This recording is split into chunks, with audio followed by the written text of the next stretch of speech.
Good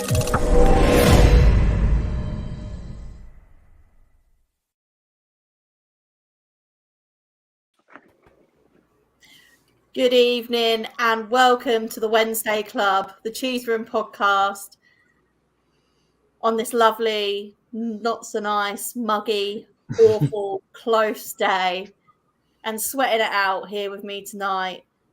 My resident Wednesday Clubbers. We've got Gibbo. How are you, Gibbo? Fitted any conservatories today? No, window fitting today. Glad to be here again. Second time this week. Monday show was quality, so plenty to talk about. So let's hope this one's just as good. I mean, we've got me hosting, whereas Monday was cooler, so it's so we're on a winner already. Of course it is. James, the man of the stats, I hear you've been at the pub all day. Are we in for a James disaster this evening? Always. That's like the entertainment factor of having me on, isn't it? Like, does anyone seriously want me here for, like, detailed analysis? No, you're here to hear what I say when I'm drunk, basically. So, thanks for having me on. Lovely to be here as ever. Got a delightful glass of scotch with me, so I feel good. Very good. Very good. Very nice. And making his Cheese Room debut, fellow East Midlands Spurs clubber. It's Matty. Member. How are you? Hi, everyone. Yeah, I'm good, thanks. Thanks for having me on. Hopefully I'm nearly as good as Craig was. Was it Craig was on it last week, wasn't he? Yeah. So, Craig, yeah, I'm looking forward to it. Sorry about that if you just heard that. Jack decided it would be fun to sit and watch TikToks while I'm trying to stream. Nice. Inconsiderate. Right, so firstly, everyone in the comments, welcome. Please make sure you hit the like, subscribe. Yeah, basic stuff. You know what to do. Evening, Kerry. Evening, Adrian. Evening, Keith. Kerry obviously likes me. Cheers, Kerry. You are the man of the stats, and John has said that Craig was good, but at least at least your chair isn't squeaky, Matt. So that's always a good start. That was horrendous, wasn't it? His chair. Got to get the WD-40 on that. I haven't let back on mine yet, but no. Needs to sort that out. Yours is all right. I'm going to start it off with a little bit of light humour because this actually got me earlier when I saw this. And obviously, FIFA have released all their sort of adverts for the new FIFA 23. And obviously, firstly, it's got Jack Grealish in a Man City shirt scoring in our stadium, which has never, ever happened. So I want to know why FIFA are actually trolling Spurs right now. Secondly, this is meant to be Eric Dyer. Like, what is that? What is that? Gibbo, what is going on here? Put the picture up before first. The one with the better modern day footballers. Jack Grealish, 100 million. They got my hair on point. Brilliant. It is what it is, isn't it? I mean, don't know why they're putting him smashing a goal against us when he ended up getting smashed all over the place last year by Tanganga. But yeah, that's woeful. What is this? Explain. I don't even know. Is that meant to be Eric Dyer? It's meant to be Eric Dyer, number 15. Not a very good likeness, that. It's awful. He ain't going to be happy with that. He won't be happy with that, will he? He'll be fuming. He'll be having his agent strayed on it. Absolutely. If he'd ever get done by Jack Grealish. Get on the phone to EA. I mean, James, what do you think of this absolute monstrosity? This just fuels my narrative that FIFA isn't worth playing and you should play Football Manager instead. You don't see this in Football Manager, do you? No. What is that? Come on, man. Eric Dyer hasn't even got brown hair. He's blonde. Ooh, it can't be hard, surely, this, can it? Because you just take a photo of the player because they have rights to use the like images and likeness, right? So surely you just get a photo of the player and you scan it in. So I don't know where this has come from. This looks like if you're playing a game and you deliberately make... This looks like one of the default character options before you edit it. Yeah, I don't know. They're having a laugh right now. Not good enough. Not good enough. Football manager. Matty, what do you think of this? Because I'm yeah. Like I said earlier, I thought it looked like, if you zoom out, I think it looks more like Perisic at first. Like I say, when you zoom in, I can't remember when Dyer last had hair on the side of his head. He's got that funny cut now, hasn't he? Where it's just straight down the middle. So I don't know. Like you say, though, like I said earlier, they've never scored against us at our stadium yet. So just a weird one overall, really. It is very, very strange. Very, very strange indeed. But moving on. I don't mind Grealish, to be fair, though. So he's all right. I mean, I'd like him more if he didn't play for City, but Yeah, it is what it is. Wow. Yeah. Moving on to the serious stuff. Finally, after what feels like an absolute lifetime, this man has officially signed for Spurs.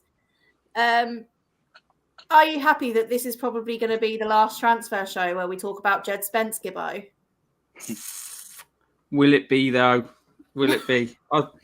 It was always going to happen, wasn't it? It was just a long, drawn-out affair, but obviously we'll probably talk about Conte's comments a little bit later on, and yeah, I think there's going to be a debate rumbling on over Djed Spence and the other wing backs we've got for a while. People claiming that they know he's not good enough. Other people claiming he's been bought by the club and not by Conte and all that bollocks. So I don't think it will be the last time we'll be talking about it, Shan. But yeah, I'm happy he signed. Hoping he does well for us. No great expectations for him, but got to get behind him, haven't we? He's a young kid, just signed for Spurs. He's not even kicked a ball for us yet, so no point in putting him down or making any sort of like assumptions about him. We need to see him play in a Spurs shirt before we start doing that. Absolutely. James, happy to see Djed sign? Yeah, it's clearly a signing that was going to happen at some point, right? It's also, I mean, we're probably going to talk about this later, but it does very much look like a signing for the future. Just because of that, I think to say, "Oh, Conte didn't want him," blah blah blah blah blah, like that's just stupid, right? Like sometimes clubs will identify talent and they'll bring them in, even if the manager isn't immediately going to put them in the team. Like Conte obviously didn't say, "I don't bloody want this bloke," did he? No. So yeah, it's signing for the future. Glad I don't have to talk about it that much anymore. Maybe we'll be talking about where he can go on loan or something, but glad it's done. Yeah. Matty, what do you think? Happy to see Djed Spence sign? I know there's been a lot of debate in the East Midlands Spurs group chat about it as well. No, yeah, I just think it's a sensible-ish signing, to be fair. Obviously, we need a homegrown quota as well, so it helps with that. Like James said, it was always seemed as one that was eventually going to happen. I think it was just the two clubs sort of battling it out for add-ons or whatever. But no, I think at the end of the season he will be in the starting 11, definitely, because I think he's got obviously a lot higher ceiling than Emerson has in the position. Now I think Emerson has come on, to be fair, from last year. I think he has developed in Conte's system, but I do think Spence does have the high ceiling. So obviously I am from Nottingham, so I do have a lot of Forest mates who are currently trying to convince me that Nico Williams is better, but I'm not so sure about that one, to be honest. That's after waxing lyrical about Spence all year, yeah? Oh, yeah. In the group chat, Spence is unreal. Obviously, he did us a favour against Arsenal, so. He absolutely destroyed Gabriel Martinelli, which makes him a legend in my book. So, obviously, we've briefly touched on it, but Conte today has come out with another one of his interviews where he, I think, has been completely misinterpreted by a large amount of our fan base and completely blown out of proportion. But he said, Spence is an investment of the club. I said, okay. I said, okay. The player is young, but showed he can become a good, important player for us. The club decided to buy him. Well, I mean, we've spent millions in an overhaul of for the recruitment team led by Paratici. do we really think that Conte is going to be scouting every single player when he needs to be focusing on what's going on the pitch? I mean, this to me seems like a player that the club have scouted based on everything. We know Paratici's watched him a good few times last season as well, so he knows what he's all about. And obviously they've taken this to Conte, said, do you want him? Conte said yes. Not a player Conte's asked for, but the club have taken it to him and he said, yeah, that's fine. I think that's all there is to it. What do you think, Gibbo? That should be enough, shouldn't it? You know, he's been asked. He's happy to have him in and around the squad. And that's the end of it. It's pretty straightforward, really. I mean, I think that I did say, I read Spence's comments earlier in the window where he said, you know, he doesn't want to go somewhere where he's not going to play. He wants to play. He doesn't want to sit on the bench. And in all fairness, when you think about it, fair play to him. He's backing himself. He thinks if he's coming to Spurs, he obviously wants to play. And by the sounds of it, he's sort of hoping that he can get on the training ground and prove his quality over Emerson and Doherty. And will he do that? We don't know. That will be down to him and the manager. But that's what you want. We want players coming in and backing themselves and trying to force their way into the team. At the end of the day, 12.5 million. If he only plays a handful of games and performs okay, but we need to get someone better, we'll probably get that money back. So we're not going to. I don't think we'll be in a position to take a massive loss on him. But hopefully he will come in and he will progress. I don't think Emerson and Doherty, there's a real high ceiling there for him to overcome. I think with good coaching and if he's got the right attitude and things go right for him, I think he could quite easily overtake them. Maybe not straight away, but if Conte's happy with Emerson and Doherty at the moment, then he's got a little bit of time on his side, hasn't he? So I think you're right. I think it's probably people have gone over the top on it, and maybe Conte, the way Conte said it, has maybe been lost in translation a little bit. But yeah, it is what it is, isn't it? The club have gone to him, offered him someone. He's happy to have them. That's it. They're in the squad. He's going to work with them and try and make them better. And they'll hopefully be in the squad and they'll try and get better. Perfect. Yeah, I mean, absolutely agree. James, what did you make of Conte's comments? Classic Conte comments, isn't it? I don't know. Thing is, I never like to read too much into these things because, you know, we all know what it's like, right? Just picture it. Busy day, bit stressed, maybe a little bit tired, and then someone comes up to you and asks you a question about something. You know, you may not necessarily give the most articulate response. I find this particularly with Conte after a loss, he's quite emotional. So he says something he maybe doesn't, you know, truly think, you know, out of annoyance. We've all, you know, as football fans, we've all been there. We've all been watching Spurs play. We've lost or something. We've had a few too many drinks. So he said something, right? That happens. The thing with Conte is, as he's very emotional, that's why you should take what he says with a pinch of salt. That said, the specific comments, he's saying, you know, it's a talent for the club. I think what he's very clearly saying is this is a guy who is good, but in the long term, he's going to be really good for Tottenham. He's just trying to manage those expectations in the short term a little bit, while also saying this guy's going to be really good, but you know he's young, hasn't had the experience yet. Just keeping the expectations low. He's not saying he's terrible. I don't bloody want him. What are you doing, Levy? Like no, he's just trying to manage some expectations, and you know he's still saying that this is going to be a great player. He's just saying you know got to keep it down a little bit. You know it's not Danny Alves yet. Absolutely, Matty. I mean, he did train. He was training all season with Carfu last season, so that's got to help, right? Yeah. I think Caffrey's been playing for them at the moment, hasn't he? Because I don't think they have got any other midfielders.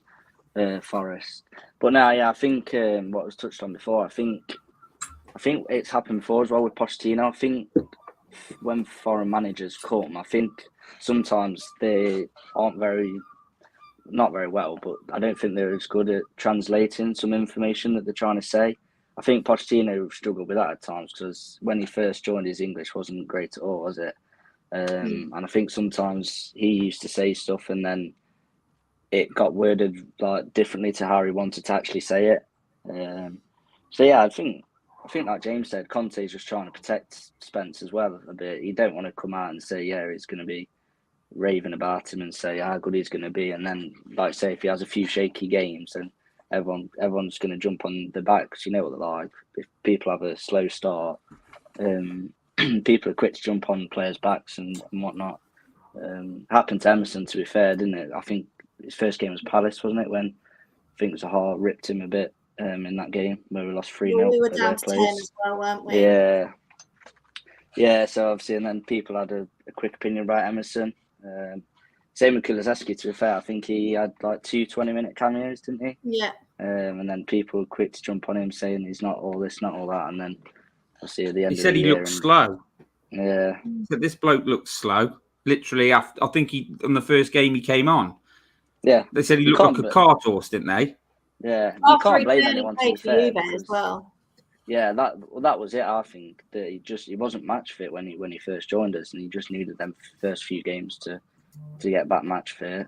And like I say, his quality shone through in the end. So, well, no, obviously, because I am from Nottingham, I do try and watch Forest like when I can. And I noticed that in sort of the mid-season, in the peak time, that Spence was actually probably up there with Johnson as Forest in the Championship's one of the best players. I think towards the end of the season, he'd just been overused too much by Forest and Cooper. So I think his performances, they weren't bad, but I think he was just overused and a bit exhausted towards the end of the season. So yeah, no, like I say, it's an exciting signing. Young lad, English, so helps with the homegrown quota. So 12 million. He's certainly a lot more dynamic than Doherty, isn't he? You know, I don't think technically Doherty I think Doherty is quite an effective player, but I don't think he's technically very good. I don't think he's a great footballer. I think Spence has got that sort of athleticism over him, and I think. And he's got his aerial attributes as well. He's like 6 foot. He's a giant as well. Yeah. Until we signed Perisic, I don't think we've had a good 1v1 fullback for a while now. Because even like say Doherty and Emerson, they never get the ball and run at their man. It's always either cross it or pass it back, etc. Or lose it. Neither does Sessegnon, really, does he? No, Sessegnon, he does try, but he just doesn't have that explosiveness for me. No. I know he has been working on it this summer, etc. And again, he is only young, but no, I think obviously Perisic and Spence on either side, then we'll have attacks coming from everywhere next season. The thing with Spence is he's quick and he can beat a man, which is ultimately what Conte wants from his right wing backs. So Corner, you're not right yet. You don't know that he won't go straight into the team. Maybe not in the first couple of games, but I think he'll be in the first 11 pretty quickly. When we bought Kyle Walker and Kyle Norton, this is what people. When we bought Kyle Walker and Kyle Norton, and Kyle Walker sort of got in the team, and he hadn't been in there that long, and he was doing all right, but he was having ups and downs. People used to say, I think Kyle Norton's the better one out of the two Kyles. He'll be the better player in the long term. And he wasn't. He was nowhere near. Kyle Walker was a great player. But it's just that we get into that all the time, like trying to, give the kid a chance. He didn't even play for Spurs yet. Let's give him a chance. Did we think Walker was going to be... I'm not saying he's going to be the starting right back for the season. I'm not going to say he's going to do it. But let's just get behind him and give him a chance. And hopefully, even if it takes him half a season, there's a World Cup coming up. Even by after that, if he's sort of raring, flying, ready to go, then we can unleash him on the league, can't we? Yeah, just give him a go. I think if everyone's fit, he will be the starting wing back at the end of the season. Come the end of the season, but I think it's interesting to see how Conte will actually, how he'll actually be with Spence. Because obviously Warnock let him go from Borough, and I've always thought Warnock comes across as sort of a manager who's. I think he's a good manager, but I think he can be quite tough. Whereas Cooper, I think, is a man who likes to put his arm around you. Yeah. But then again, I do see Conte as someone who is, well, we've seen it, is a tough manager. So I think he can. I think Conte's got a little bit of both about him. I think I think that's why I think that's why Conte's an elite manager, because I think he can do both. I think he knows when to put an arm round and probably when to fire some fucks into him. Yeah. I think Conte. I think he just has his ways. Like, I think. Obviously, we saw it. He came in, he identified the players he definitely didn't want and try to ship them out as soon as possible. So Yeah. like, In an ideal world, he comes in and he does a Dele Alli, doesn't he? He does his training, works hard. When Dele Alli first came in, he came in against Leicester and scored that goal away from him, and he never really looked back then. Hopefully, Spence can do something like that. Yeah, but he said in his starting interview, I'm pretty sure that he's matured and well, I think he said like football's my life or something. Obviously, it's an easy thing to say, but I think when you're at a top club, though, like I say, there's no margin for error. It's either I think if you start acting a prat and not trying, you get found out. You get found out straight away. And I feel like other athletes will be looking at you like, what are you doing? Like, so. We've got to hope, haven't we? It's all about hope. If he trains hard, he has the right attitude. He has got every potential to be a top right wing back for us and be exactly what we need, whether it's in 4 weeks, whether it's in 6 weeks, whether it's in 6 months, whether it's next season. I think he'll get there. So I think we've got a really top quality player that is only going to get better. So yeah, Fingers crossed. I think Emerson will probably still start the Southampton game, but I'd like to see what Spence can do. I'd like to see him for a little bit against Rangers, maybe at the weekend, and we'll talk about that a bit later. But it'd be good to see him and see what he can bring. Yeah, I actually thought that Perisic would probably be the only starter of the new players in the Southampton game, but he hasn't played, has he? I know you're saying hopefully he'll play at the weekend. I can see us starting that first game of the season with the same players that we had last season. I was speaking to someone about that, and they reckon we probably will just start the exact same 11 that we. Yeah, it'd be more or less the same 11. It's very annoying that Basuma obviously got COVID, wasn't it? Cause I was probably looking forward to watching him. They're just going to be that starting. They're just going to be that little bit behind the others now, aren't they? And I think Conte will want the fittest, the guys who are bang at it. That's who he'll pick. Yeah. So I mean, I know we'll probably talk about that another time, but just on the Spence not being, people saying he's not going to be a starting right wing back. I don't think Perisic will start left wing back. I don't think Basuma will start. I don't think Richarlison will start. So, no, that's fair enough. Yeah, I've been seeing people put Richarlison in their starting 11, but I don't think. I think people are forgetting how. No, I think people are forgetting how good Kulusevski was at the end of the season. Like I say, he just gels. He just seemed to gel that front line with Kane and Son for me. Just a quick one in these comments. I see somebody say he's miles better. How old's Emerson? 24, 23, 24? Yeah, 23, 24. And what's Spence? 21. 21. And Doherty's about 30, isn't he? Doherty's 31. Because I think you can already see improvement in Emerson and Doherty through working with Conte. 100%. Obviously, 24 and 30. So, when Nuno I always say, I hope it kills you, but hopefully, he can get made into a far better player than he is at the moment, and he seems to be a decent player at the minute. That's the thing. I wouldn't say there's one player that has not improved under Conte. I think Eric Dyer is the main example of that. He's undroppable for me at the moment. Even in those 2 games in career, I thought he was our best player throughout both of them. So, like I say, it's not going to get worse.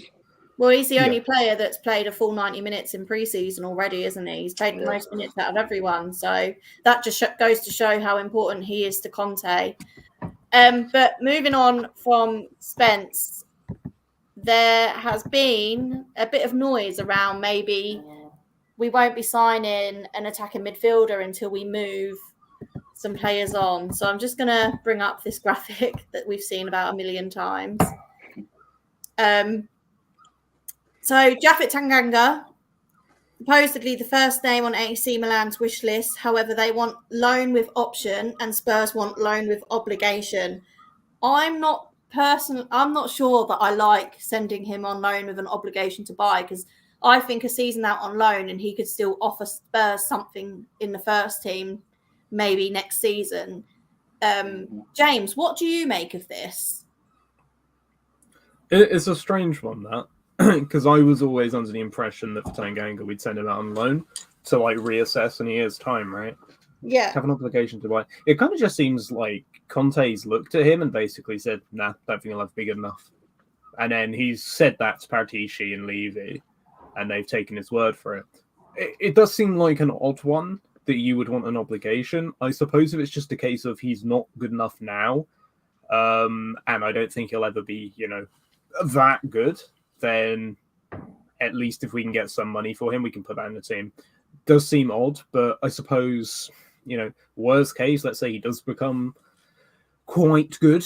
Realistically, let's say we sell him for 10 million or something, and then he later goes on to be sold for like 20 or 30. Well, that's only going to happen if the game time is given to him, which we're not going to give him, are we? Yeah. So that's a strange one. I mean, if it was an option to buy, then you're looking at probably roughly the same fee. My assumption would just be it's just a case of we don't, we're not going to use him, so let's just get some money for him. Yeah. Matty, what do you think of this? It's a weird one, really. I think with Tanganga, I think his problem is that I'd probably say in our team, his position would be the right centre back or the right wing back role. And I think he's looking at it now and he's seeing Romero and Sanchez currently in front of him in the right centre back, and then obviously we've just signed Spence. We've got Doherty and Emerson in the wing back role as well. So I think it might be from his and Conte's point of view is that, well, my two best positions, I've got 2 players in front of me in one and 3 players in front of me in the other. So where are my opportunities going to come if I stay at Spurs this season? So I find it odd. I know he has got an Italian agent, but I find it really strange that AC Milan are the club in for him. Well, I think... Sorry. I mean, AC Milan, the same team that took Tomori off Chelsea for a loan, right? Yeah. They obviously do their shopping in London, which they might shop other things in London. So that doesn't entirely surprise me. We are seeing more English players going abroad now. I mean, you look at Sancho and Bellingham going to Dortmund. You look at Tomori going to Milan. So it doesn't entirely surprise me. I don't know if they just like English centre-backs from London or something. Yeah. Well, that's the thing, though. I'm pretty sure they play 4 at the back, so it'd be interesting to see whether they actually see him as a centre-back or as a defensive right-back. I don't know. Obviously, I know his primary position is centre-back. But no, yeah, I think the obligation to buy is, like you say, that does seem to me that they don't see any place for Tanganga in the team, and they do want obviously a fee for him because, like, we've let Ndombele and Lo Celso go on loan with no obligation to buys, and now that we've not let them go as of yet. I'm sure we'll come on to them players in a bit, but I think putting an obligation in just secures you that money, and then that allows you to then obviously invest that money straight away, probably. So we'll see. Yeah. Gibbo, Reguilon has apparently been offered to Barcelona on loan. Firstly, how are they affording it? Secondly, do you think he'd want to go there considering he's a Madrid boy? Yeah, seems strange, that one. I don't know if that... Can't see anything in that, but I thought like last week they were more or less saying it was done and dusted that he was going to Seville, because they'd sold their current left back to Villa, so they were coming back in for Reguilon. So that seemed to make perfect sense, but you don't know. There's that much information thrown about now, isn't there? But I'm not sure about the Barcelona thing. I mean, they seem to be getting players in. Yet they've got no money, so I'm not saying it's definitely not going to happen. But I can't see that having a lot of legs in it, that one. James, what do you think? Yeah, that seems like an odd one, although, because I suppose for Barcelona they have to replace Alba, right? To be honest, they've needed to have some kind of cover for him for like 4 years now. They don't really have cover for him. They haven't had cover for him for so long. It does... I don't know, because they brought in a few older players on freeze. They've signed a few other players. It looks like they're going for Bernardo Silva from City. That's a lot of money. Odd one, really. I mean, would he want to go there? If, That ain't you know, happening. if it, yeah, I don't think it'll happen. I think it's probably going to be quite a lot of money for a player that, whilst they could do with, I don't think is exceptional. But then I don't think Jordi Alba's exceptional. I don't think he was ever actually world class. He just looked very good because he was playing in a Barcelona team of Xavi, Iniesta, and Busquets. Whenever he played for the Spanish national team, he always looked a bit, lackluster. I don't know. I'm sure he could do a job for them because he definitely fits the system. I mean, I wouldn't hate him if he wanted to go play in Barcelona. I would go play football in Barcelona. That sounds quite nice. But yeah, it seems odd. I don't think he'll go there. I think if he's going to go anywhere, it will probably be one of the lesser Spanish teams, like maybe a Villarreal or a Sociedad. I don't think Real Madrid have a desire for him. Don't think he'd go to Atleti. Don't think Barcelona's likely. So yeah, I don't think Barca's that likely. But I could see why they would want him. I just don't think it's likely. Yeah, it's definitely a strange one. Moving on to the attacking mid that we all know Conte wants. James Maddison links, Matty, have gone a bit quiet. Do we think this could still happen given the news today that Leicester need to sell to buy because of financial fair play? Yeah, so I was reading this earlier under the articles that obviously were saying that they needed to sell, and it was on one hand I think it was Tottenham fans saying, yeah, they need to sell and we're really interested. On the other hand, it was slightly angry Leicester fans saying, why would we sell our best player, especially to Spurs, blah, blah, blah. Again, like Spence, it's just another transfer that does make sense, especially with him being English. I think he's a consistent player. I do like Maddison. Obviously, if we do sign him, it gives us the flexibility to change from the 3-4-3 and 3-5-2. But yeah. I do think Maddison can play in one of the attacking roles in the three up front, but obviously I don't think it is his best position. So that's the only thing for me. I think he'd only move obviously if he was guaranteed enough game time. Obviously, Leicester aren't in Europe next year, are they? I think that's one of the reasons why people are saying they have to sell players. Obviously, we think that Tielemans is going to go as well. So I don't know. With incomings, like I say, I think it's just going to be all about opportunities. But that's the word I keep hearing people saying, opportunities. So, like I say, if we do get the green light to sign Maddison, I can't see why we wouldn't pull the trigger. So yeah, it does make sense. Obviously, we have been linked with attacking midfielders from abroad, but I think for me, Maddison does make a lot of sense, and yeah, I'd be really happy if we did sign him. To be fair, talking of players from abroad, Gibbo, Nicolo Zaniolo. Paratici supposedly is really keen on signing the 23-year-old, who is one of the brightest young Italian prospects. He's played 9 times for Italy. The only issue I can see is his injury record. And he's already had 2 ACL issues that have kept him out for a long time. Although people that know a lot more about him than me have said that he seems to be bouncing back and entering some of his best form. 8 goals, 9 assists in all competitions last season for Roma, comparing to Maddison's 18 goals and 12 assists. So you can sort of see the difference there. What do you make of it, and who would you prefer out of the 2? I think I'd prefer Maddison because for me, and which is obviously completely different to the coaching staff at Spurs, but I think you sort of know what you're getting. He sort of knows the league. I know we've had this discussion about players being Premier League quality or whatever before. If you're a top player, more often than not, you'll be able to adjust and play to whatever league you're in and whatever team you're in. But I'd probably go Maddison just because he does know the league. And from like I said, we probably know what we're getting. The thing with Zaniolo, we've been linked with him for a few years, even before Conte and Paratici. But he's had 2 ACL. If he's coming back better after 2 ACLs, then fair play to him because they are 2 major operations. But I suppose he's young. Looks like he scores a goal, good left foot. Can he play a variety of positions? Has he sort of played centre forward as well for Roma at times last season? He has And played. anybody know. He has research, played in. just- He has played in I'm the, if you like, the Kulusevski position, if you will. Yeah. Yeah. Because I That's know we obviously say about this switching the formation and going to a 3-5-2. We didn't do that often last season, did we? I know we were very rigid to the 3-4-3, and when we did tend to sort of swap, at times we sort of fell into more like a 4-4-2, didn't we?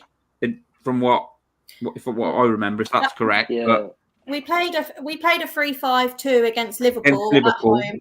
But Yeah. then you think the Exodus in January, we didn't have the players to do it even if we wanted to. We didn't have enough midfielders. So Yeah. I mean, I'd like him to use that option now and then, definitely, and I think that's something good to have, that you can do that. Whether he will do it, I'm not 100% sure whether Conte would, but yeah. And I think if you're going to switch to 3-5-2, and this is just like from what I've seen, this is just my sort of opinion, I think Maddison fits that role better than possibly Zaniolo would. But then the other thing you've got is, I think Zaniolo probably cost 30 million, would he? 30, 40 million? well, this is what I was coming on to. The contract expires in 2024, just like Maddison. Yeah. And I'd imagine he'd come with a much, much lower transfer fee. Yeah. So there is Yeah. that to take into consideration as well. And you could probably go to some of these clubs and go, we'll have Zaniolo, what's the fee? What would you want, the Chelsea, or do you fancy Region, or, come on, take Ndombele off your hands, we'll give you a few extra quid. Yeah.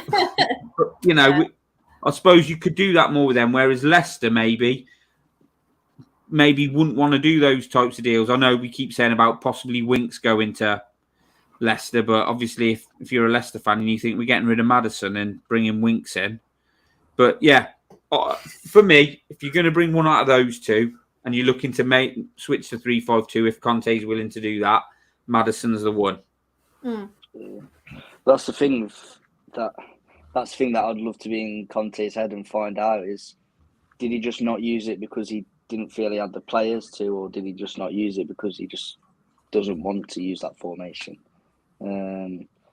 But I think it would help to change that formation, because I think a few teams last year did sort of find us out and sort of I think they did counter the 3-4-3 well, and then we didn't sort of switch it up. And I felt that whoever the two were in the middle, sometimes they just got out bossed by the three in the middle on the other team.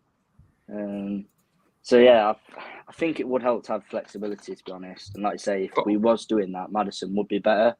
But like you said, on the other hand, I think I could see Conte switching to a 3-5-2 and playing Højbjerg, Bissouma and Bentancur in that three. Not necessarily putting a creative player. Like, we as fans look at it and you say, we're missing that creative player. We need that guy to drop in. And that's what we say as fans. But I think I wouldn't be surprised to see him think, well, if I've got to play three in there now, I'll play three out of that four I've got. I can drop Kulusevski in there if I need to, as a more attacking player like that. I could drop. I'm not saying I don't think he would drop Kane back low. I'm not 100% convinced that. I know we want it as fans, and there are a few reports saying that they are looking for a player of that type. But I'm not convinced that he's really go out and get me a creative midfielder. I think hopefully I'm wrong. I think with these two players in particular, Zaniolo is much different to Maddison, right? Like, what we want in a creative midfielder is, because we're not going to play 3-5-2 all the time, we are going to play a 3-4-3. You want a guy who can be like the, if we have a three-man midfield, the creative, the player, the Eriksen player, who can also play on the front line. So if we were playing a 3-4-3, if we played a lot of games, okay, stuff this guy as cover for, I don't know, Son, right? We'll play Richarlison, this guy, and Lucas, right? And you think, okay, that kind of works. Conte can look at that and go, okay, that kind of works, right? Because we're playing, I don't know, Doncaster or something, or you know what I mean, right? Like something like that, right? Zaniolo, he completes like 2.3 dribbles per game compared to Maddison's 1.5. Way more progressive passes, 8.5 compared to 5. The one thing I will say is that Maddison takes less shots per 90, 2.8 compared to Zaniolo's 3.2. Even though Maddison has more shot creating actions. It kind of strikes me as they're two different players. Zaniolo strikes me more as a progressive carrying deeper midfielder who you wouldn't necessarily want in those more forward areas. I think it's fine in Italy, but I'm not sure I'd really think I don't know how well I'd work in the Premier League. Whereas Maddison is much more further up the field player. The one thing I will say is Zaniolo could probably play in a two-man midfield because his defensive numbers are okay if he was playing next to a Bissouma or a Højbjerg or a Skip, right? He could do that, I think. Or even a Benteke, you know. If he's got someone who's a bit more defensive, he could definitely play that role. So I think in that way, he is more versatile because I'm sure he could play in the front line. I just don't think it would be optimal for him. It almost, I feel like if we signed him and we were playing a 3-4-3, we would never be able to fit him into his optimal position. Whereas Maddison, I feel like his optimal position is almost in the front line, but he's way less likely to get in that position for big games because, you know, we have Son, Kane, Kulusevski, Richarlison, who's ahead of him probably, right? Whereas I think Zaniolo, even though he's probably not in his optimal position very often, he's way more likely to get minutes because Conte can go, well, I can stick this guy in the two-man midfield, I can stick him in the front line. If I fancy a three-man midfield, I can whack him in there. Loads of options, right? He's James Milner, but like good at football, basically. You know what I mean? So I'd prefer him. Just to be controversial. So you prefer Zaniolo. Gibbo, you prefer Maddison. Matty, So yeah. Who do you prefer? Yeah, for me, it would be Maddison. I think Maddison makes sense with the Richarlison signing as well, because I think Richarlison would thrive in a two up front. So obviously, if we do switch that 3-5-2 with Maddison, I think Richarlison could obviously play either. He could be the hold up man for Son, or he could be the runner in behind off Kane. So yeah, obviously since Eriksen we haven't had a type of guy like Maddison, and I think in some games we do generally just miss that creative spark and someone who can sort of set the tempo for us really. It's like you say, Kulusevski has sort of took on that role a bit towards the end of the season of being the extra third creator and someone to chip in with the goals and assists. But yeah, I think for me, Maddison would be the target for attacking mid. Yeah, I think for me, with the homegrown quota as well that we need for the Champions League, Maddison sort of just edges it, although I can see the advantages to Zaniolo, and if he signs, then great, I'll be happy. Yeah. But it's like you said on Monday, didn't you, Shan, that obviously we are going to be playing a lot of games.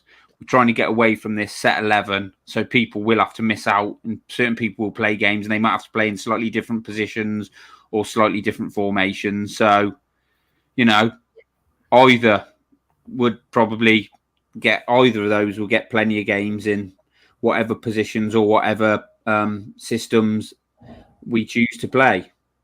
Yeah. Well, I think we can pitch that to players now. I think obviously with the 5 subs as well, I think any player that comes in and sort of says, well, how much am I going to play? And it's like, well, we're probably going to play north of 50 games next season. So you're going to play a good whack of games. But that Matt is where, like, obviously, when we were having the discussion on Monday, my point was then you've got to pick the player who's got the right attitude, because you could have Zaniolo and Maddison, and you've got to pick the player whose attitude is, I'll come in. I know I'm not going to get in all the time, but I'll fight to make sure I'm one of those people. And if I've got to sit on the bench, that's what I'll do. And you might have to make the decision out of the two based on that as well. Yeah, there's like I say, loads of factors that you don't think about really in a transfer. But like I said, Maddison doesn't strike me as someone who would shy away. Go on, Shan. I just saying, this is why Paratici's paid the big bucks. Yeah. Make tough calls. Like I say, I can't say I've watched loads and loads of Zaniolo, so I don't know his attitude, etc. But Maddison doesn't come across to me as a type of person who would shy away from the challenge, to be fair. I think he does back himself. So I think it'd be good for him as well, playing with Kane, if he wants to look at getting in the England squad for the World Cup. Yeah. But yeah, keep Kane happy. Because obviously we got into it on slightly different, but I think that's probably the next step for him. He needs to show that bit of maturity. Maddison does. He's obviously got a lot of skill, but I personally just think that's the next step for his development. He needs to show that maturity and that, you know, that he could probably come to a club like Spurs and not going to play up if he's not playing or not be a fucking dickhead or whatever. So, yeah. Yeah, he's got to develop his game sense, if you will. He's got all the skill. He's got the raw capability, but he's got to develop his skill. I mean, you know, as a player, coming to Spurs over Leicester, no offense to anyone from Leicester, Spurs is a much bigger club, better stadium, and Antonio Conte is an objectively better manager than Brendan Rodgers. So maybe, you know, maybe Conte could turn Maddison into a much more versatile player and he'd get a lot more out of him. I'm not going to beat anyone up for being immature when they were a teenager because, you know, I'm pretty immature when I'm a teenager, you know, but I do take what you're saying, that he would need to mature to reach that like next stage of his game and, you know, get in the England team, which I'm not saying anything like it, but you don't want David Bentley. Like, remember David Bentley? I do not. You don't remember David Bentley? Did anybody on here remember David Bentley?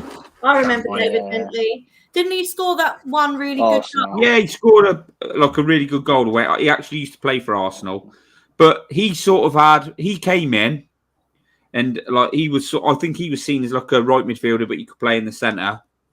And people, you know, he showed a lot of promise, but he just faded away. He never had that. It's sort of like we had Lennon as well at the time, but he never really. I remember. He thought they're gonna fight for a place, and they were talking about him, you know, because he had good delivery and that. But he just never really showed that maturity to want to sort of fight for his place or become part of the squad and train hard. He just always seemed to be the joker of the pack. And someone put in here like he drenched Harry Redknapp. Well, they just got fourth place at that time. But there was something about him which I'm not. I think didn't Redknapp fall out with Bentley after that? I'm pretty sure. Well, I don't think he was very happy, but I just don't think Bentley ever took it as serious as he should do. Took his career as serious as he should have. Mate, I might be wrong, but I just got that feeling. So I'm just trying to relate that to the James Maddison. Yeah. You know, I think that's the next step for him. No, I tell you what you're saying. My point more so is that, you know, if a football player is a serious person enough, despite being, you know, very colloquial and jokey, you'd think coming to a club like Spurs, a manager like Antonio Conte would make you be more mature. Yeah. Right? Whereas if you're playing for a Sunday League team, you know, you might take the piss. Oh, yeah. Right, it's Sunday League. No, okay, so you're there for fun. I used to do that, and I thought people who were overly serious about it were a bit weird. Like, mate, it's Sunday League, not the Champions League. Chill out. We're here for fun. You ain't got to be all serious about it, you know? But that was my point, you know? Really, really good players know when it's time to switch on. And that's, you know, and I'm not saying he doesn't do that now. I get that little vibe about Maddison, but I'd just like to see him if he come in that like and he can sort of go, get his head on. I'm here now. I've got to fight for a place, but I'll take whatever I've got to do. Play where the manager asks me. I think that's one thing that's really surprised me about Romero, and I'm not sure why. I think he is really, really mature for his age. So is he 23? And he just comes across like a mid-30-year-old bloke to me. Obviously, I think he's got a wife and kid and that, so I think that probably does help as such. But no, I'm really impressed with how mature sort of Romero has come across, to be fair. Romero makes a great meme as well. So many good Romero memes. He definitely comes across as the kind of guy who was like captain of the football team in high school. Do you know what I mean? He comes across as that kind of guy. Yeah. Whereas Maddison comes across as the guy that everyone didn't like that much because he took the piss in the games, but he was there because he was good, almost. But look, I think if we sign Maddison, good player, I'm just talking about players, you know, that Turner, we were talking about Madison Zaniolo, Turner. and maybe that comes into it when you make a decision. Mm. Well, I suppose bottom line is Conte won't tolerate a player that isn't there to be serious, will he?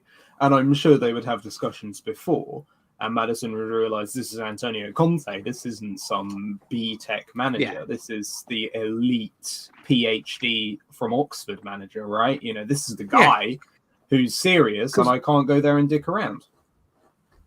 Well, And I'm not to be saying fair, every Sonny player dicks has to around. come in and it's like, right, we're training today. Yeah. Yeah. You know, I'm not saying you come in and you sort of like say, right, that's it now. Sonny, No banter, no messing about. I'm going to sit yeah. here, listen to what I'm told. I'm just talking about a bit of maturity in his attitude towards what he's doing when you sort of step up a level. That's all. Yeah, there's moments where you have to be serious, and there's moments where you can joke around, and it is important, particularly in any work environment, to be a bit colloquial because you're with these people for a large part of your day, especially football players, even more so. So you have to get on with them and be friends effectively. But in certain situations, there are times where Madison could be a lot more professional. So I don't know. Like I say, I think moving away from Leicester and etc. would help him as well, probably. Be a kick up the arse. Yeah. So yeah, I've seen the tweets from years ago, and to fair, I feel like James earlier. He tweeted them as a kid. Like, I think when you're a professional footballer and you sign for a club, like Doherty, I'm sure he was an Arsenal fan, wasn't he? But he doesn't. yeah. He's never ever come across to me like he's not asked about Tottenham. All those things about tweets about kids, players when they were like 16, whatever. You're a completely different person in 10 years later. Well, 5-10 years later than that, don't you? So it's hard to. I don't mean any of that type of nonsense. I'm just talking about different, attitudes towards the game, really. Yeah, of course. Yeah, we've spoken about them for quite some time. So today there was news that Inter's owner had lost a court case and has got to pay out a lot of money, with the club already in €250 million worth of debt. Which leads me on to this, because Alessandro Bastoni's agent was seen walking into Inter Milan HQ today. Do we think this transfer is still alive, Matty? I think all of us still have that 1% hope. I feel like it's just so easy for us to cling on to anything that we can get, really, aren't we? With like dogs at the bone sort of thing. The only reason I'd say we still have a chance is purely because we sort of need a left centre-back. Obviously, I know we've signed Longley, that seems to be the guy who would go in that position currently. But I think left centre-back is still the target, and it'd still be the one area of not disappointment, but I feel like that will elevate us to the next level. Because if I still look at our team now, and Romero Dyer Davis, for me, is still not a title-winning team. So title-winning backline, sorry. So yeah, I just think that left centre-back would elevate us to the next level. And obviously, I think Ali Gold did a thread about it. Good. It's going to be a good month ago now. Obviously, Bastoni and Perisic did have such a good relationship on the pitch at Inter that I think if we did get Bastoni, then that would elevate us to the next level, and they would obviously be able to recreate that partnership. And obviously, a left side of Bastoni, Perisic, and Son would just be pretty frightening, to be fair. I mean, it's similar to our right side. If Spence gets going, you've got Romero, Spence, and Kulusevski on that right-hand side. Yeah, that's going to be pretty decent as well. A lot of pace on the right-hand side. Yeah, 100%. Like I say, that would obviously give us good balance and good strength in all areas for me, because we'd have two wide centre-backs who are comfortable on the ball and very aggressive. Obviously, you'd have Dyer in the middle being the sort of general. I think Basuma will push his way into the team as a starter by the end of the season. So, yeah, I think we just have that would just give our team such a good balance of everything you want in football. To be fair, like power, like say physical. So then we'd have Spence, Ramiro, Dyer, Bastoni's pretty sure he's like 6'3" or something, and obviously Perisic is very good in the air as well, as England fans know from the 2018 World Cup. Unfortunately, Yeah, we don't talk about that here. No. That was still high foot by Perisic, by the way. But Yeah. that never got looked at. Still frustrates me to this day. I feel like I have to say, you say that you don't think our backline is title winning. I feel like it could be. I mean, do you want to know what Antonio Conte's Chelsea lineup in the year where they won the league was? Azpilicueta, David Luiz, and Gary Cahill. Yeah. I mean, Romero, Dyer, Longley, or Davies is better. Davis. He moved Azpilicueta to centre. Was he the guy you moved Azpilicueta? Because Azpilicueta used to be a fullback, didn't he? He came from Atletico Madrid. He'd been there for a year or two. Then he moved into a centre back. I mean, he brought Victor bloody Moses into being a wing back. Like, come on, like that. It isn't an impressive lineup when you look at it on paper. Yet that, I mean, aside from Spurs or White Hart Lane, where Dele Alli battered them, so take the L, Chelsea. Yeah. They battered a bunch of teams with moderately unimpressive players just because they had a system that worked very well. Right, aside from Hazard, right? They had a very mediocre team, I'd say. Hazard and Kante, I said, have a very average team, right? And we got that team functioning, didn't he, James? He got that back three functioning. Yeah. And was Alonso the left wing back? Yeah, Alonso was playing as a wing back. Moses was on the right. It was Matic, Kante. Sometimes Fabregas would play. Yeah. And it was like Willian and Pedro, and then Costa Hazard. I mean, they had no European football, so that made their life a lot easier. But you know what I mean, right? Like you look at our team, and you look 100%. At maybe Basuma and Skip or Bentancur, and you think, are they really a lot worse than that midfield? Probably not, right? Like look at Matic when he went to United, he was fucking dreadful. He was dreadful under Mourinho. I mean, maybe he had a half a season where he was good, but he was abysmal. Like, come on, it was the system that Conte put in place that enabled him to play well, right? I think people are forgetting that we only conceded 5 goals in our last 10 games as well. With Dyer, Davies and Romero at the back. Yeah. I think I did jump the gun a bit on that. I feel like that statement maybe is just because I still just see City and Liverpool being far too superior for anyone to catch. I feel like the gap will be closed, but I still think they're too I don't know. I think Liverpool have weakened. Yeah, same. I think City as well. I mean, aside from Haaland, which is obviously a massive improvement. I mean, they've lost Sterling. Yeah, Bernardo Silva might be going right. They could very well be two teams in transition, right? Whereas I think we're maybe less so in transition. I mean, we are in a transitionary period of it's Conte's first full season with a lot of signings, but they're all ready-made players, if you like, almost, with the exception of Spence. Whereas, like, most of them are players, Basuma, like, he's not old, but he knows what he's got Premier League experience. Bentancur came in, was pretty experienced. Kulusevski was the same. Longley's an experienced player. Perisic, he's a boomer at this point, right? So I think we could possibly, when that year that Liverpool took off, they made up about 20 points, didn't they? But the difference is now Liverpool and City are literally nearly hitting treble figures every year, aren't they? They're we could make that 20 points up, but we're still off them. I think the thing is here's the first thing to consider. If you extrapolate the results we got under Conte's tenure, like the 28 games, and put them to a whole season, just with nothing else, our points go up, right? You add to that a pre-season, which is probably worth an extra few points. You add to that new players, we're gaining points. The thing is, we saw under Conte was we did well in big games. Like, we didn't lose to Liverpool. We got a win at City, right? We were unbeaten against Liverpool and City. I mean, aside from the Chelsea games and one United game where Ronaldo had a worldie and scored a hat-trick, that's not going to happen every game. That was a blip in the matrix, right?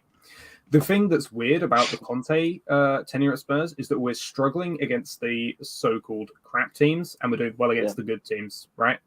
Whereas under Pochettino, it was the other way around. That's always been our problem. Consistency. We just never we went through that run, didn't we? Where it's like win loss, win loss, win loss, win loss. This is where the squad comes in. You need to have a squad to be consistent, otherwise, because if you're burning out players, they can't play every week. Yeah. It's too much.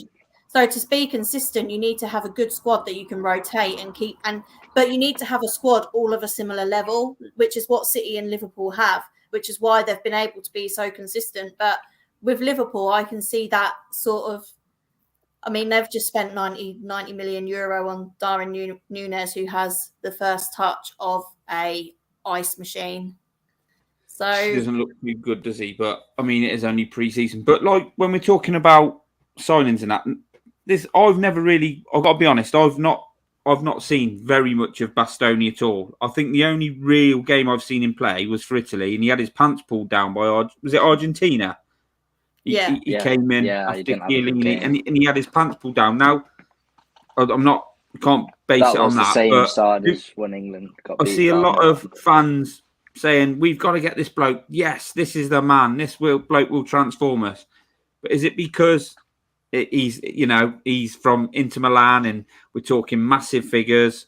I mean, like I said, I don't know, but is he that good? Somebody tell me, is he like superb? Because he couldn't oust Chiellini, who was about 50 from the Italy team, could he? They never brought him in gradually. He just never played. Chiellini played all the time.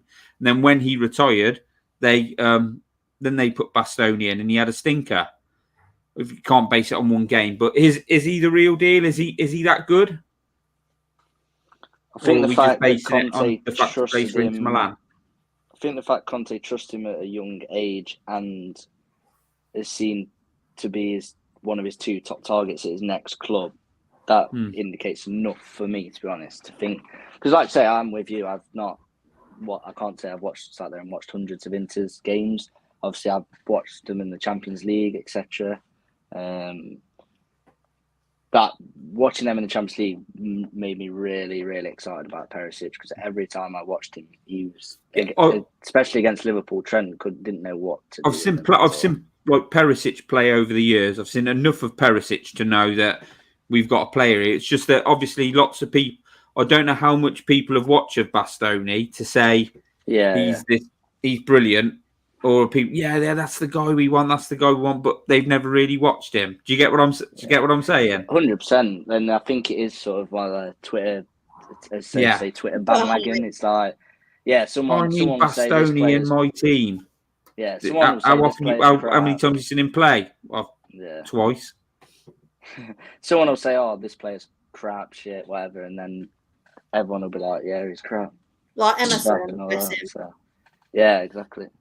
But I mean, if I don't want to jump on this. Like, I hate this. Like, if Conte wants him, I want him. But if that's the guy that they identify and they bring him in, and he's a decent player, great. I'm just sort of like Bastoni. Everybody's like creams their pants over him. I'd just be interested to know how many people have actually, these people that are desperate for him have actually watched him very often.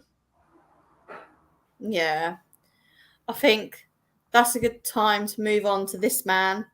Obviously, with Robert Lewandowski, now officially a Barcelona player, God knows how they've done it, and will likely play alongside Aubameyang and Rafinha.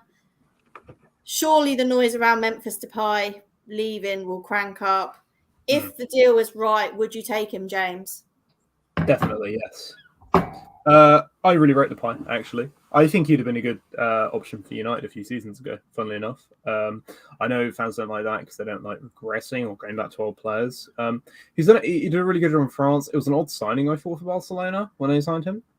I don't think he really suited them, but the real question is, would he be willing to come in and be essentially a second-string player? He can play up front, he can play out wide. He's very similar to Richarlison in some senses. He takes a lot of shots. If we got him, I think we'd have very much an incredible front line. We have 5 incredible frontline options. All of whom are very good. Depends on the fee. It's kind of around 18 million. Yeah, it wasn't. They're not asking. By all accounts, they're not asking for a great deal, are they, Shan? It'll be wages, I think.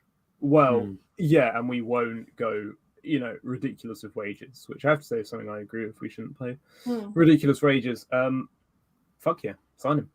I mean, what's to lose? 18 million, 20 million? Okay, Yeah. he's not that good. I mean, we spent like way more on players who were a bit crap. I mean, worst case, we sell him on to Ajax or PSV in a couple of years' time for something similar. I'm sure he could do a job as cover. He's better than Lucas Moura, right? I mean, Yeah. Barcelona, as bad as their recruitment has been, and I could probably talk about that for hours, they don't sign a player for no reason, right? I mean, aside from Braithwaite. He's a decent player. He did well in France. I think it would be a decent option to have. Could he do it against Morecambe Town at home on a cold day in January? Yeah, probably. Which is more than Tongi and Dombley could do. He's better than Moura, probably. He's kind of that optimal cover for Bergwijn. I've seen this. How many wide forwards do we need? Well, probably like 5, all in all. Like, we probably need quite a few, because ultimately, if we're selling Bergwijn and we're bringing in Richarlison to replace him, then that only leaves us with eventually 4 high-quality options. I mean, Moura's there, but he's more just the vibe player, right? He's just there to keep the vibes up. He's not really expected to play football. Depay would be good, because then we could rotate our entire front line. It really depends if Conte sees something in Gil, right? Because if he does, then that wouldn't make sense to bring Depay in. But, we could very much rotate our whole front line with Depay, Richarlison, and then Lucas. It really depends what Conte wants to do with Gil. If he wants to give him some game time, or if he wants to send him out on loan again. That's basically it. I like Depay. This is where we had when Shan brought up about players and not having that set 11, and it was Memphis that we brought this up about, because I said I think Memphis is a good player. I'd love him at Spurs. I think he's better than Moura in the wide positions, and he could play off the left, and he can play through the middle and just behind a forward. I think I've seen a decent bit of him, and he looks good. I'm not sure, though, that he would want to leave that scenario at Barcelona to come to that scenario at Tottenham. And I think he's the type of guy who would sit there on the bench with a face like a smacked ass if he wasn't picked. And that's where the conversation came in the other day. I think for the money you could get him for as well, I don't know what his wages would be, but you said they were quite high. But I think he's the type of guy that wouldn't want that. I think if he's leaving Barcelona, he wants to go somewhere where he's going to play more than he probably would at Tottenham. And I think he'd get a decent amount of games at Spurs, because we do need. I think we do need 6. But if you could get him in to play over Lucas, then for me it's a no-brainer, because he's better than Lucas. But I'm not sure he's going to be happy with that. Yeah. There's no bit roles this season, remember, people. It's a squad. We rotate the squad. No one's going to play every game. So exactly. But we've got to have players buy into that. You've got to be happy to not play every game. They've got to buy into it. They've got to buy into it. It's for the benefit of the squad. It's for the benefit of the club. And if they're not playing every game, they're fresher. You have more consistency. This is what Liverpool and City do. You're more likely to win something if you've got a fresh squad. If you've got a high quality squad that can all fill in for each other and rotate and get kept fresh. Because the amount of times, like we see it with Sonny every season, mid-season he burns out and loses form for a couple of months. Mm-hmm. Exactly. I mean, that we could play him with, then we wouldn't have that. He wouldn't have those dry spouts, I don't think. I think he just needs help, which is what we're trying to do, because there were times when we deemed that Son wasn't playing that great last season, he was still contributing on the goal front and the assists, but his performance overall wasn't up to the high standard that we're used to of him. But if you can bring someone else who can score or assist, you can allow him to dip out for a bit. So when he is playing, we can have him in the big games. Yeah. And he did turn up in the big games. But what I'm saying is you can afford to have him come back in at the top of his game. I think that's genuinely why no super club has ever come in for... Well, I don't want to say ever come in for Son, because obviously apparently Liverpool were going to look at him. But I think for me I think Son is very much a moments player at times. And obviously his moments have outweighed his general play for us. He has given us a lot of goals and a lot of important goals in big games. I'm not denying that, but at times, like I'm sure that he went through a game of 2 or 3 games last season where he just couldn't pass to anyone, or he just looks so out of touch. But then, like you say, he just pops up with a goal, so it's so frustrating because it's like, what do you do? But They no, just with need Depay, protecting sometimes. yeah, Yeah. 100%.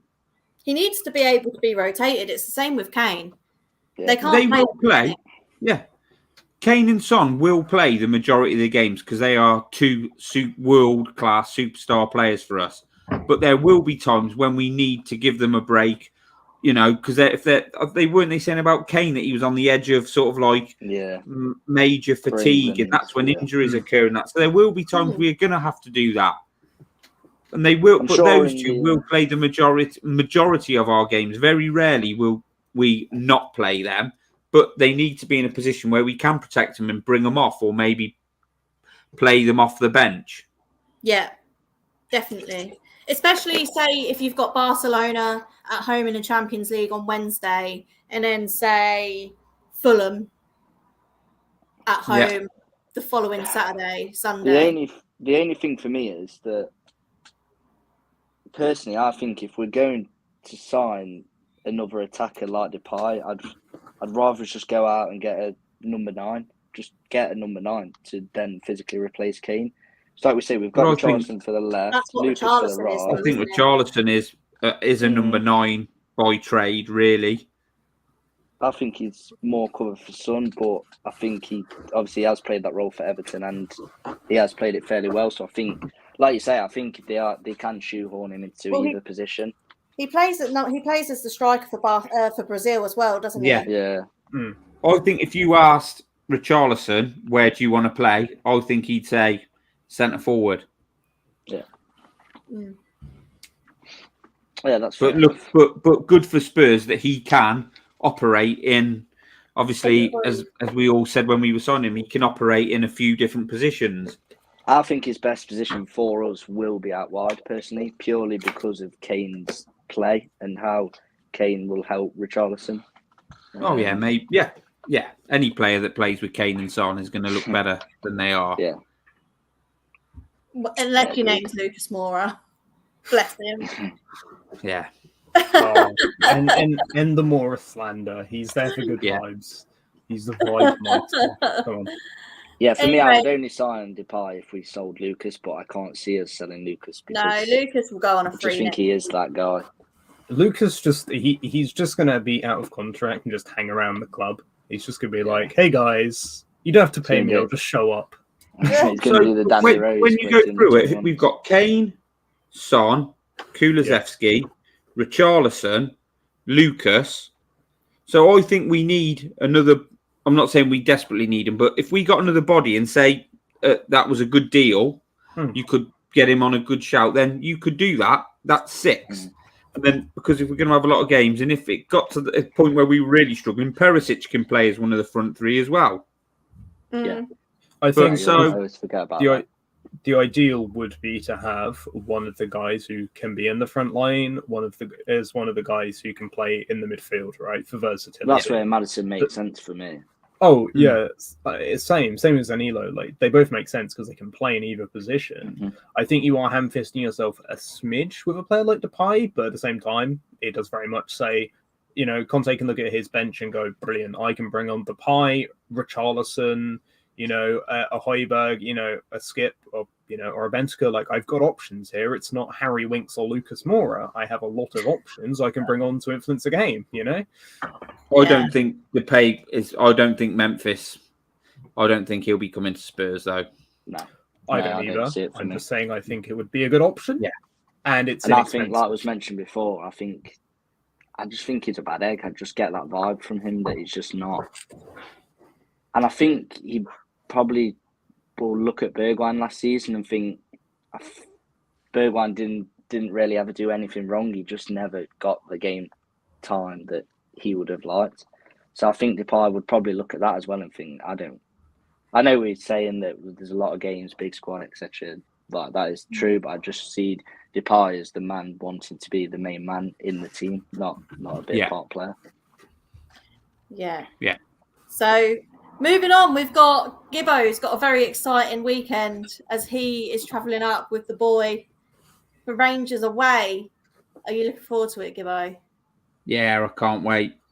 Can't wait. I think it'll be a good atmosphere. I think it'll be a decent game as well.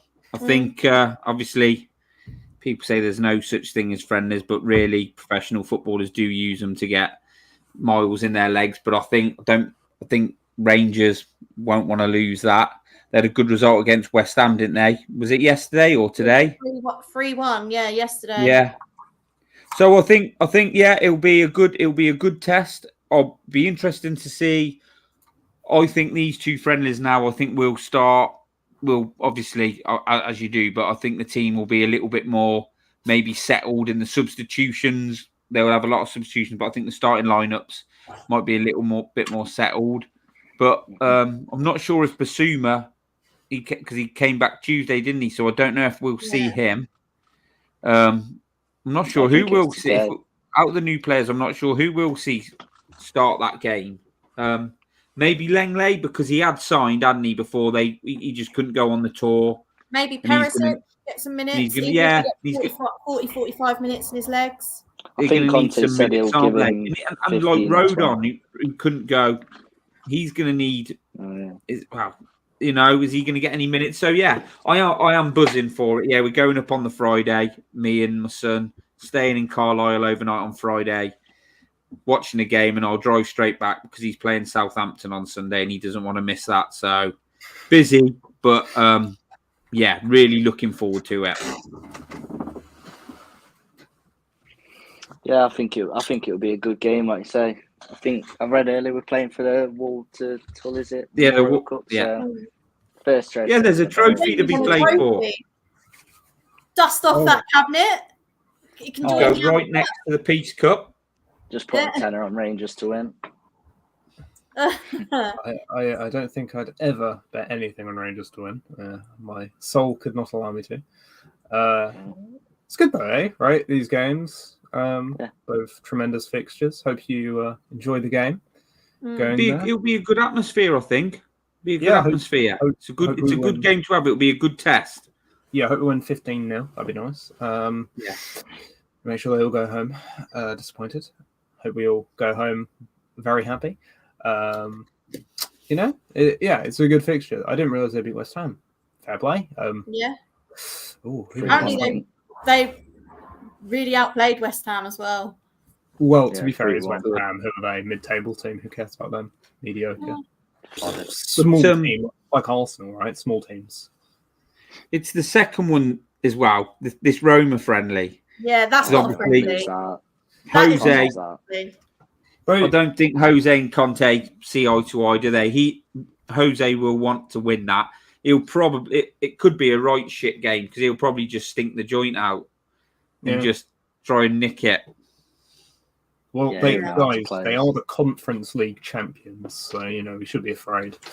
But it's weird. It's being not weird. It's not. But it's like I don't get the Israel. We always used to sort of play before the week before the start of the season. We'd sort of have a decent sized friendly, wouldn't we, at the stadium? Yeah. And that would be ideal. So I don't understand why we're playing it out in Israel. I'm sure Lady Gaga is playing that weekend. Oh, is she? I think that's why. Yeah, I think that's why. So we could have gone anywhere but Israel, couldn't we? Like, it seems nothing against Israel. To be fair, it's only I googled it. It's about a 4.5-hour flight, I think. So it's not. Well, it's like a week. Our first game's like early August. It's only like a week or so before our first game, like 8 or 9 days. It does seem weird to make that. I get it's a short flight, but a flight is a flight, right? Like they'd fly back presumably like afternoon the next day. It does seem weird to have that. Well, they'll probably fly back straight after the game, get back Sunday, then they'll probably be in Monday to get their hard work done in the week ready for the Southampton game, won't they? So. I don't think that will mess them about. I don't think that will muck them up. I just hope no one gets injured. Yeah, but that's the same with every game, isn't it? Every friendly, any anytime you step out on the football pitch, there's a chance Yeah, you're but going it's to a get bit injured. different against Jose's Roma, isn't it? Like The point is to have a squad so that if you do have a player injured, it's not that big a deal, right? And that's hopefully what we're building. Obviously, hopefully no one gets injured. I wouldn't mind Conte and Jose scrapping. I mean, Conte's winning that easily. He keeps himself fit, right?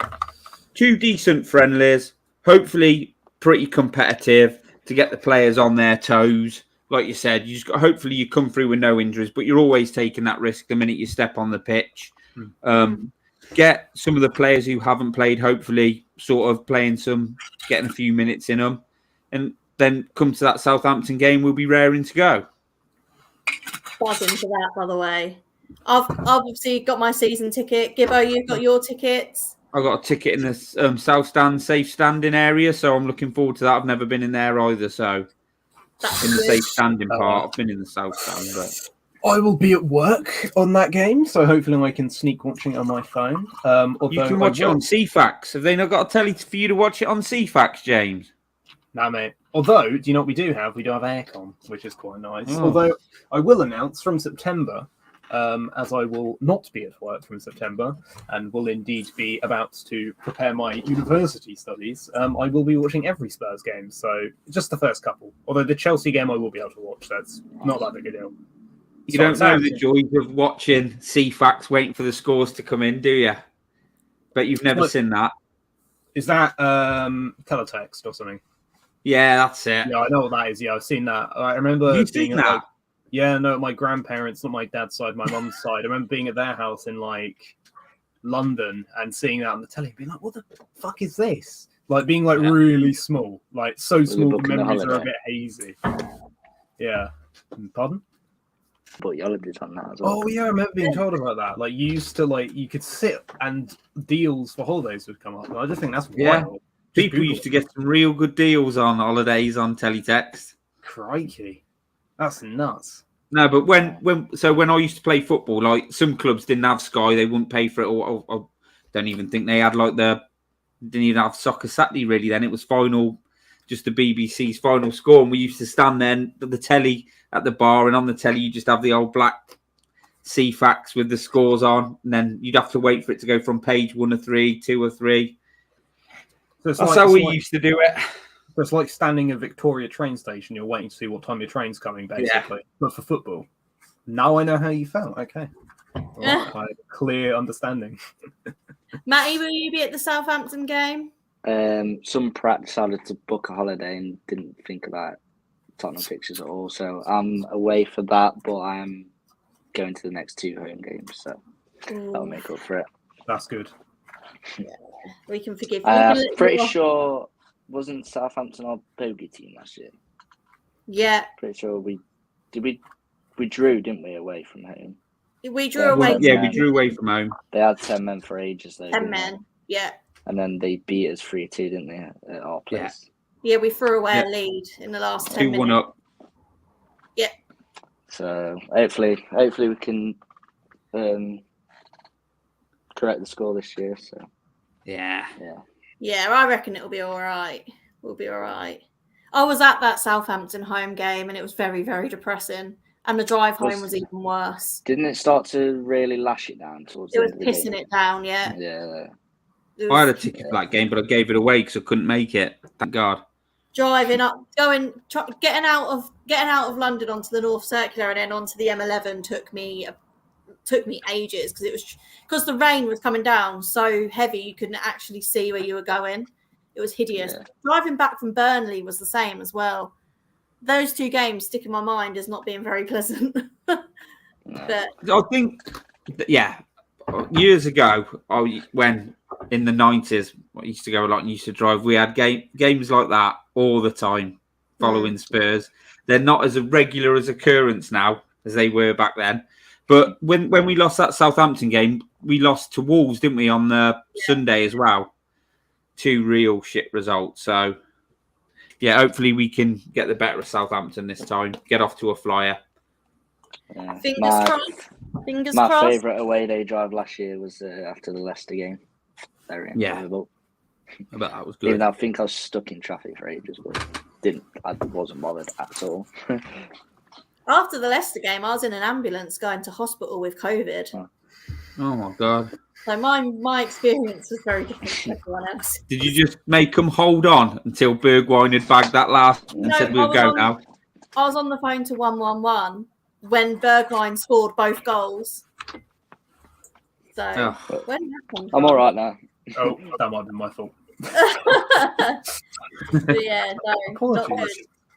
Anyway, we've been going for around an hour and a half now. Everyone, thank you so much for watching and for your comments. Please do make sure you drop a like and subscribe to the channel. It really does help us with the old YouTube algorithms. And yeah, Gibbo, as always, thank you for joining me on Wednesday Club. No, thanks for having me back. It's always great to be here, and thanks to all the viewers for getting involved in, answering back to some of the nonsense I've been talking. Yeah, it's great to be back. Second time this week, but yeah, brilliant stuff. And James, as ever, you've actually been quite sensible considering you've been at the pub. Yeah, I felt very coherent today, actually. It's rather surprising. Yeah, thanks for having me on. Lovely to be here as ever. Lovely to see you as well. You didn't talk any nonsense. You were very articulate. And thank you, Matty. You've done very well today. Cheers. Thank you. Stay safe, everyone. Have a good night. I know it's very warm, so drink water. Keep your pets safe if you have pets. Try and stay in the shade. Keep your windows open. Stay safe. Don't want any of you getting heat stroke, okay? Stay safe. Very sensible. Very sensible. And Matty, thank you for joining me on your debut. It's been a pleasure to have you on. Hopefully have you back in the future. Yep. No worries. Thanks, guys. Thanks for having me on. I appreciate it. Nice to meet you, mate. Definitely. Nice one. Definitely up for coming on again. But yeah, like I say, thanks for watching, guys. It's been a good chat. And John will be back with guests on Friday for the Friday night show. So make sure you tune in 9 o'clock as ever. And until then, come on, you Spurs. Come on, you Spurs. Come on.